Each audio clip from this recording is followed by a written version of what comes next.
Assalamualaikum warahmatullahi wabarakatuh. Selamat siang untuk teman-teman followers telmed.fkub. Jadi hari ini kita akan live Instagram.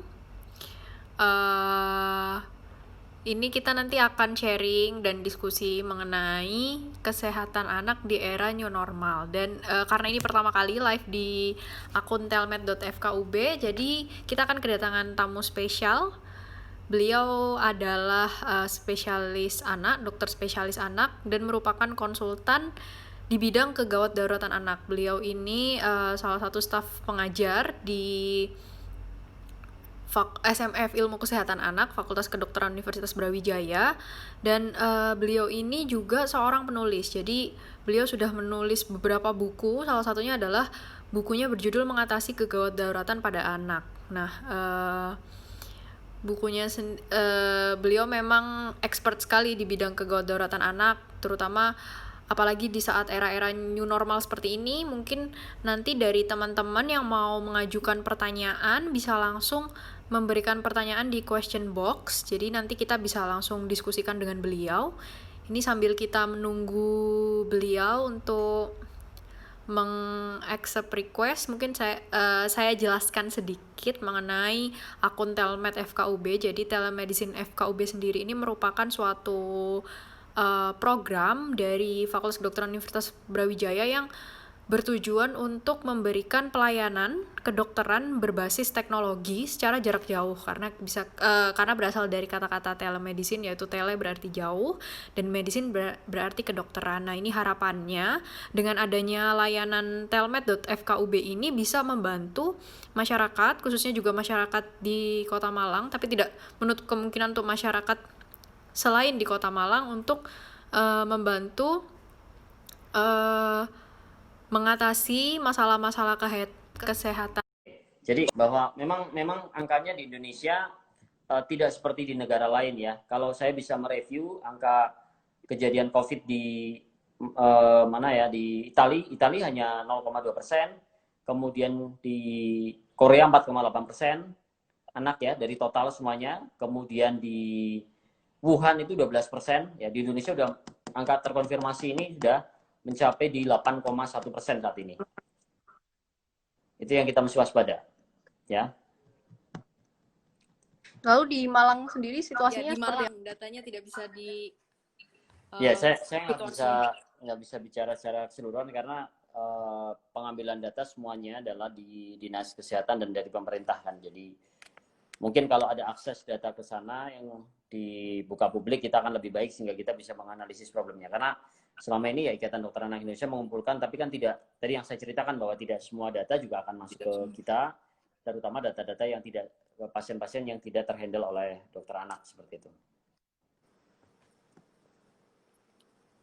Lalu dokter, untuk kasusnya sendiri itu rata-rata yang dengan COVID-19 itu apa bermacam-macam gejalanya di anak atau kurang lebih sama seperti dewasa atau bagaimana dokter? Bermacam-macam, itu yang menyulitkan. Jadi kesulitan di dalam diagnosa COVID-19 di anak itu satu ya, gejalanya bervariasi. Selama kita merawat yang di anak ini di seluruh Malang Raya ya, di seluruh Malang Raya, ada yang bergejala dengan hanya demam saja selama 1 minggu. Ada yang demam dengan pilek selama 1 minggu. Ada yang tanpa demam tapi sesak, ada. Ada yang gejala dominannya diare, ada. Ada yang gejala yang meninggal, itu ada yang demam dan kejang, ada. Sebagian besar bergejala ringan, taunya adalah karena si orang tuanya itu terkonfirmasi, maka anaknya dilakukan tracing dan ternyata ketemu.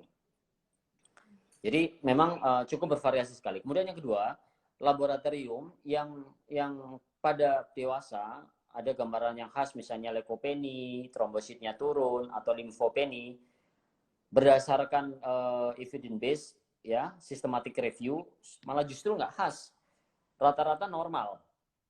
Trombositopenia hanya terjadi di 12% pasien, kemudian limfopenia hanya terjadi di 20% pasien. Jadi kalau kita menggunakan patokan laboratorium pun agak menyulitkan. Ini yang secara umum di seluruh dunia ya, anak itu biasanya household. Jadi dia dari rumah tangga dan dari rumah tangga atau dari rumah kemudian dilakukan tracing.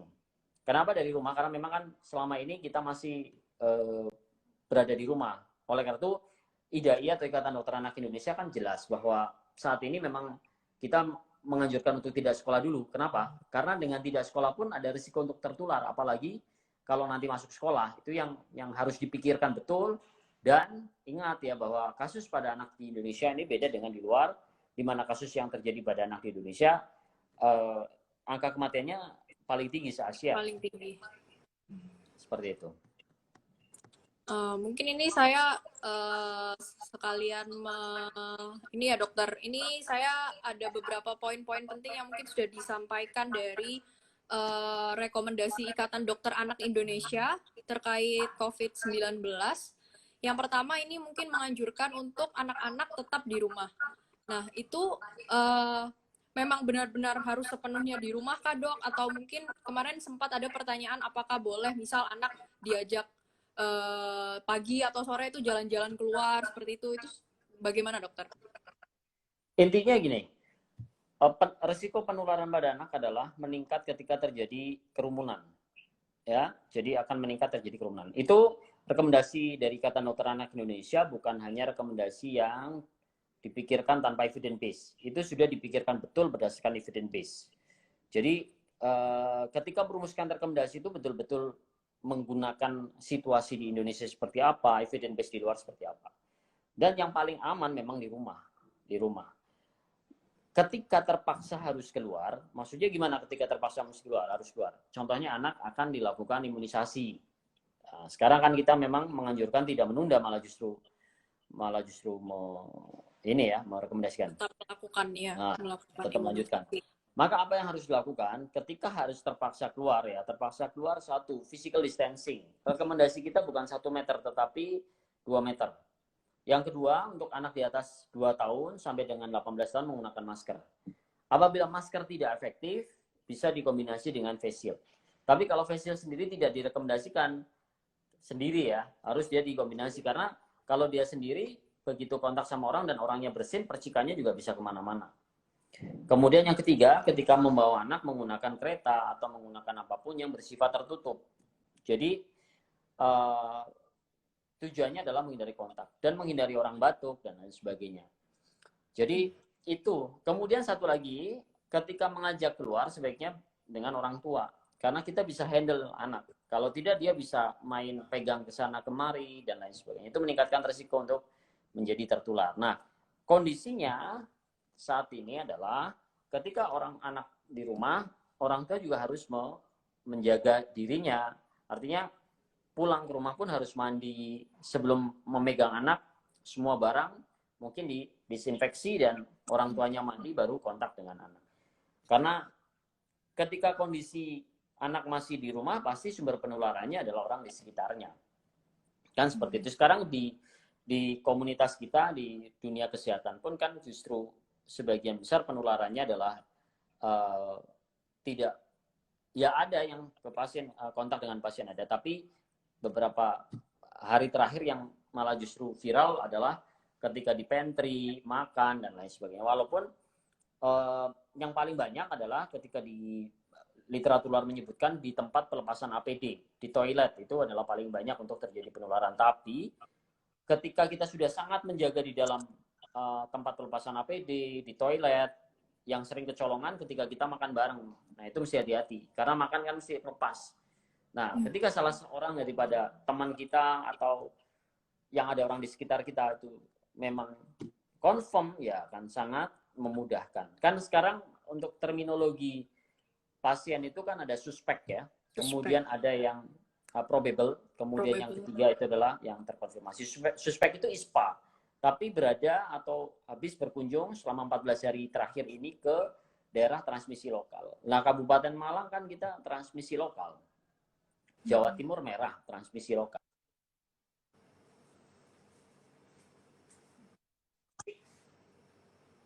Terutama di Malang, kemungkinan besar adalah kita adalah suspek. Lah, probable yang seperti apa?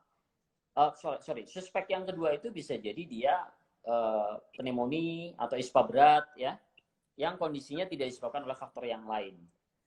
Atau dia kontak dengan pasien yang terkonfirmasi. Kalau yang probable, contohnya misalnya pasien yang atau orang yang mengalami ARDS atau ispa berat tanpa sebab apapun, atau yang meninggal tapi belum sempat diperiksa, itu probable. Terkonfirmasi dicek, swab PCR positif. Nah, hal-hal yang semacam ini harus dipahami oleh masyarakat. Kalau kita sendiri sebagai tenaga kesehatan yang memahami saja, tetapi masyarakat tidak memahami, agak menjadi masalah nanti ketika konsepnya adalah tidak semuanya alert terhadap keadaan ini. Ya, pada satu titik tenaga kesehatan pasti akan mengalami titik kulminasi kejenuhan, kecapean, kelelahan, apalagi pasien ini nggak berhenti sama sekali. Kalau Anda tahu bahwa ruang Pinere itu seperti apa sih? Ya, gambaran realnya adalah di rumah sakit swasta rujukan maupun di rumah sakit tempat kita ini bekerja, untuk mendapatkan tempat kosong aja susah. Mau mengirim pasien aja susah. Jadi artinya, ya realitanya kita memang penuh terus pasiennya. Walaupun itu masih suspek atau probable, tapi penuh terus. Sehingga kalau kita ngomong new normal, saya bilang terminologi ini nggak tepat. Karena menjadikan kita teledor ya. Saya tahulah bahwa aspeknya adalah ekonomi, memang mengharuskan orang keluar. Tapi disiplin. Nah, sekarang orang sudah semuanya membuat stigma negatif terhadap COVID. Orang yang dijudge sebagai COVID atau PDP, zaman kemarin pakai PDP, kalau sekarang suspek atau probable itu, begitu pulang ke rumah, orang sekitarnya akan semburat, khawatir, takut. Ini yang menjadikan orang-orang sekarang semakin susah untuk di walk up, di foto rongsen, dicek. Mereka banyak yang menolak. Nah, kalau menolak bagaimana kita mau tahu peta? Peta itu gimana sih maksudnya? Ya, saya menderita atau tidak menderita? Seperti itu. Misalnya Adik Nabila nih, misalnya saya tanya, sudah tes berapa kali? Kan akan merefleksikan dalam diri kita sendiri. Kita sudah pernah dites atau belum? Seperti itu. Karena kalau kita ngomong zona, hijau, kuning, orange, ya, atau merah ya, itu kita nggak pernah dites mau tahu zona seperti apa. Kan seperti itu. Nah, Indonesia masih sangat sedikit ya, sekitar setengah bulan yang lalu, idealnya suatu negara adalah 20 per 1000 yang dites. Kita masih di titik pada waktu kemarin 0,9 sampai dengan 1 per 1000. Saya kurang tahu perkembangan sekarang sudah berapa per 1000. Sehingga WHO itu kan memberikan impresi kepada Indonesia agar meningkatkan screening untuk pemeriksaan. Karena kita tidak akan pernah tahu bahwa zona betul-betul hijau atau bukan. Jangan-jangan karena nggak dites. Seperti itu. Baik, dokter. Mungkin terkait yang APD, dokter. Kemarin tuh sempat ada pertanyaan, berapa lama sih anak tersebut itu bisa menggunakan masker? Maksudnya dalam artian ketika memang sepenuhnya keluar, berarti benar-benar harus pakai masker. Lalu kalau memang harus demikian, bagaimana sih cara mengedukasinya kepada anak supaya mereka ini nggak gampang lepas? Kadang kan anak suka rewel gitu, dokter. Nah, itu tadi, di anjuran NIDAI, kalau Anda baca secara detail, kami sudah mengantisipasi terhadap keadaan seperti itu. Jadi, anak ini kan variasinya cukup luas ya. Yang direkomendasikan menggunakan masker adalah anak usia 2 tahun ke atas. Sampai dengan usia 18 tahun kalau kita ngomong anak. Namun, untuk menghindari tidak efektifnya, kalau pada anak-anak misalnya usia sekolah, SD, dan lain sebagainya, suruh pakai masker. Pakai, dan kalau kita, ada beberapa literatur yang menyebutkan seberapa efektif sih ya. Jadi masker kain itu menurunkan 40% transmisi. Kalau menggunakan surgical mask itu bisa sampai 70%. Nah, kalau pada anak dia bisa konsisten, artinya dari 100 anak 40 diantaranya bisa tercegah. Gitu kan? Seberapa lama kuatnya? Ya rata-rata dalam 3 jam itu kadar oksigen sudah mulai turun. Nah, apalagi kalau misalnya nggak efektif, mungkin dia kuat, tetapi resikonya dia tertular. Makanya di anjuran Ikatan Dokter Anak Indonesia boleh dikombinasikan dengan face shield. Tapi kalau kita menggunakan face shield saja tanpa masker itu juga nggak boleh. Itu seperti itu. Jadi ya, memang ini harus face shield dan masker ya, dokter? Kalau kita melihat anaknya tidak akan efektif dan dia harus mengharuskan ya, kan tadi rekomendasi pertama adalah dia sebaiknya di rumah. Tapi begitu rekomendasi pertama gagal, mengharuskan dia keluar, kita menganjurkan kalaupun harus keluar pakai masker dan kombinasi karena khawatirnya nggak efektif. Tapi kalau sekolah, kita sampai saat ini tidak menganjurkan.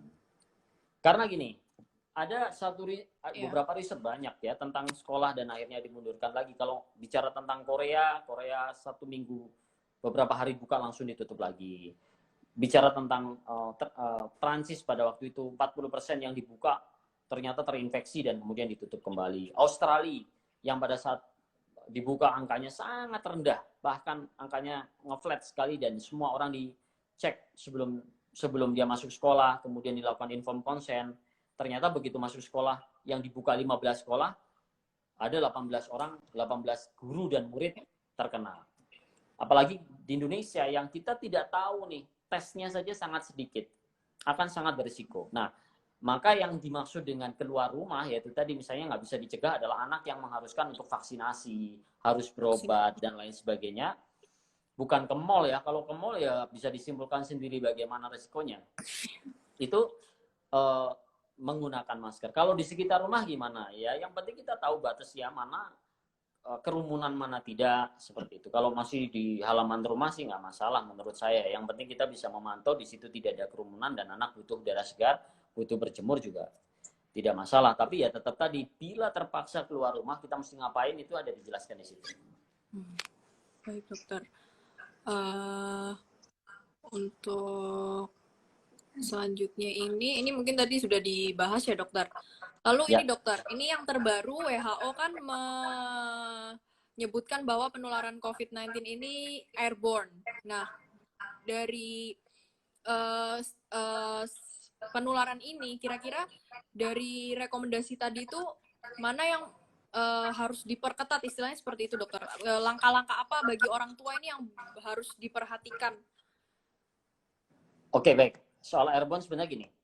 Baik itu airborne maupun droplet maupun aerosol, kalau kita bekerja di ICU seperti kami ya, sebenarnya poin utamanya bukan di titik itunya, kalau di titik penyebarannya saja sebenarnya. Kalau kita memposisikan diri kita bahwa high risk di tempat-tempat umum, pokoknya di tempat-tempat yang kita tidak tahu secara anatominya ini tempat ini seperti apa, kan kita minimal menggunakan surgical mask, kan kita menggunakan masker bedah atau masker kain seperti itu. Jadi inti utama, mau WHO merekomendasikan airborne atau droplet atau apapun, universal precaution kita atau kemampuan menjaga kita itu yang diperlukan sebenarnya.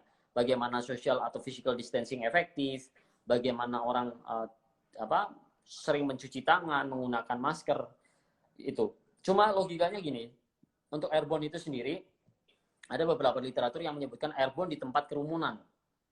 Itu yang berisiko. Karena kalau kita berbicara tentang airborne dan misalnya di daerah area merah, kemungkinan besarnya orang terinfeksi kan sangat banyak kalau memang dia tidak ada faktor risiko itu. Jadi airborne ini masih dikaji apakah tanpa tanda asterik persyaratan khusus untuk terjadi airborne atau ada airborne tertentu. Beberapa ahli mengatakan airborne ini kemungkinan besar adalah airborne di tempat yang memang kerumunannya cukup banyak kayak gitu. Sehingga dia akan berisiko. Semisal ya, kita ada 4 orang atau 5 orang sedang duduk bersama, 2 diantaranya terkonfirmasi dan kemudian dia batuk, akhirnya dia melayang-layang di posisi itu. Ketika didukung satu lagi yang terkonfirmasi akan ada di situ. Sehingga ketika rombongan ini sudah meninggalkan tempat, ada orang lain berjalan di situ, maka partikel itu dimungkinkan kan lebih banyak. Tapi kalau airborne biasa, ini yang masih di dalam kajian. Apakah udara kita begitu ada orang yang terkonfirmasi positif ditinggalkan itu juga masih mengandung virus atau apa, ini yang masih di dalam kajiannya. Karena kan masih kontroversi dan belum dinyatakan secara clear. Cuma Ikatan Dokter Anak Indonesia ini menekankan apapun itu airborne, apapun itu droplet, apapun apa, pokoknya kita begitu kita keluar berisiko kontak dengan banyak orang, ya kita harus menjaga diri kita sendiri. Prinsip utamanya kan ada di situ. Misalnya kayak sekarang ya, kita sedang live IG seperti ini. Kan saya ada di dalam ruangan sendiri. Saya lepas juga nggak masalah karena tidak ada di kerumunan. Tetapi begitu saya keluar ruangan, saya ini ada di dalam rumah sakit yang high risk. Maka saya mesti harus menjaga diri. Entah saya mikir itu droplet, entah saya mikir itu suatu airborne dan lain sebagainya. Resiko juga masalahnya kalau kita, ini penularannya cuma droplet kok airborne enggak. Maka saya lepas masker, itu justru yang salah. Berarti bagaimanapun penularannya yang penting di rumah aja ya dokter, sama menggunakan alat-alat pelindung diri yang tadi mungkin sudah disebutkan ya, terutama Ya, untuk ya. anak-anak juga. Nah, ini mungkin yang beberapa pertanyaan lain ini dokter. Bagaimana ketika anak tersebut imunisasi? Berarti tadi sudah dibahas bahwa memang tetap harus imunisasi ya dokter dengan Ya, jadi gini. menggunakan, ya, monggo dokter. Ya, jadi gini, tahun 2019 cakupan imunisasi anak Indonesia itu hanya mencapai 60-70%. Jadi kalau dalam satu wilayah ada 100 anak, 60 sampai dengan 70 diantaranya yang terimunisasi. Artinya ada risiko sekitar 40%, ya, 40%, 30-40% dalam konteks anak-anak Indonesia itu tidak terimunisasi. Nggak usah ngomong COVID, nggak usah ngomong pandemi, anak Indonesia ini berisiko untuk terjadi outbreak. Apabila Anda pernah flashback 1 tahun yang lalu, ada heboh tentang difteri. Ya. Ini adalah hal yang terjadi pada anak-anak Indonesia. Nah, sekarang dengan pandemi, maka posyandu tutup. Orang takut untuk datang ke rumah sakit karena takut tertular COVID. Kita bayangkan pada akhir tahun 2020, berapa persen cakupan kita. Sehingga kalau kita tidak mendorong untuk melanjutkan imunisasi harus tetap dijalankan, kita akan memanen penyakit yang bisa dicegah oleh infeksi pada momen ketika berlangsungnya pandemi atau setelah berlangsungnya pandemi. Akan lebih susah ketika terjadi COVID dan difteri bareng-bareng. Berapa banyak yang akan meninggal seperti itu. Akan terjadi COVID dengan tetanus bareng-bareng. Akan terjadi COVID dengan pertusis bareng-bareng. Nah, kalau sudah ada komorbid seperti ini, maka risiko kematian menjadi lebih besar. Lebih besar. Sehingga rekomendasinya imunisasi tetap lanjut. Kemudian untuk pemberian multivitamin, tidak ada rekomendasi khusus. Karena dulu vitamin C, oke lah itu antioksidan, tetapi di dalam perjalanannya juga tidak bisa menyebutkan secara spesifik ini bisa menahan laju COVID yang begitu hebat. Secara evidence base yang jelas ini masih di dalam riset. Intinya apapun sekarang kan masih di dalam penelitian. Karena khawatirnya gini, kalau kita sudah mendewakan suatu multivit tertentu, maka akan terjadi panic buying. Orang akan semakin gila tuh membelikan semua uangnya untuk vitamin dan lain sebagainya, yang belum tentu secara evidence base terbukti seperti itu. Perlukah edukasi untuk anak? Ya sangat perlu dalam situasi semacam ini. Kita pada akhirnya suatu saat nanti mungkin anak akan bersekolah. Kalau kita tidak menanamkan bagaimana cara mencuci tangan, bagaimana cara menggunakan masker, bagaimana cara menjaga anak satu dengan yang lain, bisa jadi tukeran masker nanti. Nah ini kan jadi masalah. Ketika masuk sekolah, lama nggak ketemu, berpelukan, tukeran masker, masker kamu gambarnya lebih bagus daripada masker saya. Tukeran, ini kan jadi masalah nanti. Jadi memang harus banyak dikasih tahu ya dok. Mungkin dari dokter sendiri, dokter kan sebagai tenaga kesehatan, lalu kemudian sebagai kepala keluarga sendiri, mungkin ada tips khusus dokter bagaimana sih cara menjelaskan ke anak ini agar bahwa ini tuh sekarang situasinya tuh berbeda dan ada hal-hal yang memang harus kita perhatikan karena mungkin anak apalagi misal dengan situasi sekarang ini kan lebih sering di rumah kan dokter, mungkin jenuh anak-anak ini pengen main dengan teman yang ada di luar. Nah itu mungkin dari dokter ada tips khusus bagaimana untuk orang tua. Kalau ini saya sharing dengan pengalaman saya sendiri ya. Jadi 2 anak saya ini sudah tahu kalau papanya datang ini mengandung kuman. Dia tidak berani untuk mendekati ke saya. Saya bilang, papa ini mengandung kuman, jadi semua barang papa nggak boleh disenggol apapun. Nggak boleh dipegang apapun. Lalu saya biasanya sebelum masuk rumah, masih di halaman atau di teras itu saya disinfeksi semua barang-barang saya. Saya semprot semuanya. Kemudian setelah itu baru saya masuk ke rumah, tidak akan langsung masuk ke anak-anak, saya langsung masuk ke kamar mandi dan mandi. Nah situasi itu terekam di dalam anak saya yang satu usia 2 tahun 26 bulan, yang satu kelas 4 SD. Ya, yang kelas 4 SD udah tahu bagaimana cara cuci tangan yang benar seperti apa. Tapi yang di anak usia 2 tahun ini saya tanamkan bahwasanya papa ini masih banyak kuman. Jadi kalau papa banyak kuman, papa mandi dulu. Setiap kali saya berangkat, saya selalu salaman ya dengan anak saya. Tapi sebelum salaman saya menggunakan hand sanitizer ya. Hand sanitizer saya salaman. Sehingga dia sudah habit. Kalau saya salaman tanpa hand sanitizer dan dia tidak disemprot hand sanitizer, dia bilang semprot dulu. Nah, ini menanamkan pola di mana memang susah kalau kita ngasih tahu, tapi kalau kita berperilaku dia tahu. Misalnya gini, saya kadang-kadang pancing, Dek, papa kerja dulu ya, papa, adik ikut apa enggak ah, kuman gitu. Dia udah tahu bahwa saya berangkat dan saya berisiko untuk bawa kuman untuk pulang. Kadang-kadang saya pancing, adik nggak sekolah atau adik nggak kerja gitu, oh enggak, kuman gitu. Jadi di mindset dia kalau orang kerja, orang ke tempat umum adalah kuman. Ya mau nggak mau secara mempersepsikan dia sementara saat ini seperti itulah. Sehingga ketika dia pingin ke halaman rumah, saya biasanya saya perbolehkan, tetapi saya pantau dia tetap pakai masker karena ada kuman di sana, dia pakai. Nah, persepsi dia tentang kuman adalah sesuatu yang nggak bikin beres terhadap tubuh dia, bisa bikin sakit dan lain sebagainya. Nah, ini yang mungkin kita bisa tanamkan ke anak kita. Kalau anak kita secara pemahaman kayak anak sekolah kelas 4 SD kan, ada opsi misalnya untuk masuk dan tidak gitu. Saya tanya sama anak saya yang pertama, kamu kalau ada opsi masuk atau tidak gimana? Nah, karena saya sering bicara tentang anak yang sakit dia bisa udah di rumah aja Pak, karena daripada kakak sakit kayak gitu.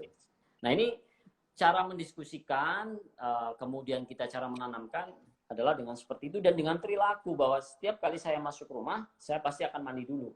Even berapapun saya keluar rumah dan mesti lihat pasien ke rumah sakit balik lagi, saya akan selalu memposisikan bahwa saya dalam keadaan kotor, seperti itu. Jadi kuncinya di perilaku ya dokter, yang lebih efektif dibandingkan dengan kita memberitahu langsung bahwa situasinya sekarang seperti ini, seperti itu dokter. Ya, awal-awal kita membuat, terutama anak saya yang kecil ya, ayo kita cuci tangan bareng ya, cuci tangan satu seperti itu. Nah, dia saya kasih video animasi. Beberapa awal-awal terjadi pandemi, dia setiap kali saya pulang dan cuci tangan, dia selalu meminta dilihatkan videonya untuk dia ngikutin. Ajarin seperti itu. Nah, sekarang pun dia menjadi habit seperti itu. Ayo bareng-bareng mencuci tangan. Itu mungkin satu hal yang saya kerjakan sendiri ya. Menurut persepsi saya memang harus berperilaku. Kalau kita hanya ngajarkan ngomong tapi kita nggak melakukan, susah jadinya.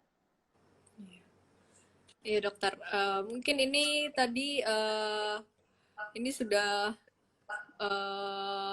kurang lebih 40 menit.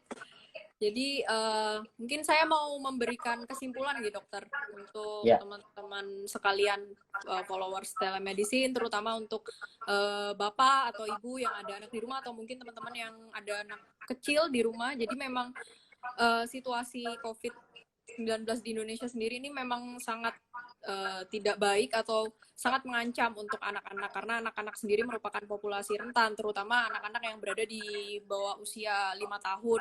Nah, untuk upaya terbaik yang bisa dilakukan di era new normal ini, memang anak-anak mau tidak mau wajib hukumnya ya dokter untuk stay di rumah dan benar-benar tidak jika tidak ada keperluan yang mendesak, terutama mungkin kalau anak-anak untuk imunisasi atau ada kunjungan ke dokter, itu benar-benar harus menggunakan APD, tidak hanya face shield saja atau masker saja, tapi jika anaknya ini memang tidak rewel, bisa digunakan semuanya ya dokter. Pokoknya ketika pergi dan ditemani oleh orang tua. Lalu selain itu untuk imunisasi, mungkin ini yang paling banyak ditanyakan juga, untuk imunisasi wajib tetap ya dokter untuk dijalankan imunisasi dengan menggunakan anaknya datang dengan menggunakan APD, didampingi oleh orang tua. Dan untuk pemberian multivitamin sendiri ini masih belum ada satu multivitamin yang unggul gitu ya dokter, jadi memang belum menjadi rekomendasi utama. Dan mungkin tadi jika teman-teman sudah mendengarkan dari dokter Kadafi bercerita, mungkin bisa dicontoh untuk di teman-teman telemed di rumah, mencontohkan bagaimana anak agar punya habit untuk menjaga kebersihan dengan rajin mencuci tangan, lalu kemudian sering-sering juga mengkomunikasikan tentang penggunaan alat pelindung diri. Seperti itu ya dokter? Ya, betul. Ya, mungkin terima kasih banyak dokter untuk terima kasih ya. informasi dan ilmunya. Ini karena pertama kali juga dokter, harapannya semoga mungkin akan ada banyak dari telemedicine FKUB membahas topik-topik kesehatan yang lain sehingga bisa tercapai promosinya di masyarakat, seperti itu dokter. Oke ya, saya berpesan ini sekarang kita memang kan eranya di era online ya, jadi hal-hal semacam ini memang harus dikembangkan ya, agar masyarakat semakin melek terhadap informasi kesehatan. Jadi momentumnya justru dapatnya di sini.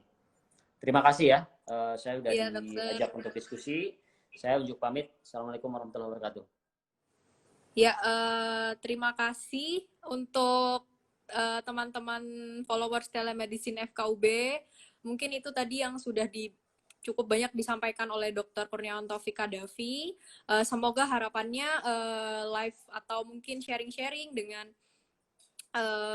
pakarnya langsung itu bisa banyak dilakukan di Telmed FKUB ke depannya. Dan untuk mungkin teman-teman yang belum bisa join tadi siang, atau mungkin tadi sempat karena ada masalah koneksi terputus, nanti insya Allah akan di-upload videonya. Jadi video hasil diskusi saya dan Dr. Kadafi siang hari ini.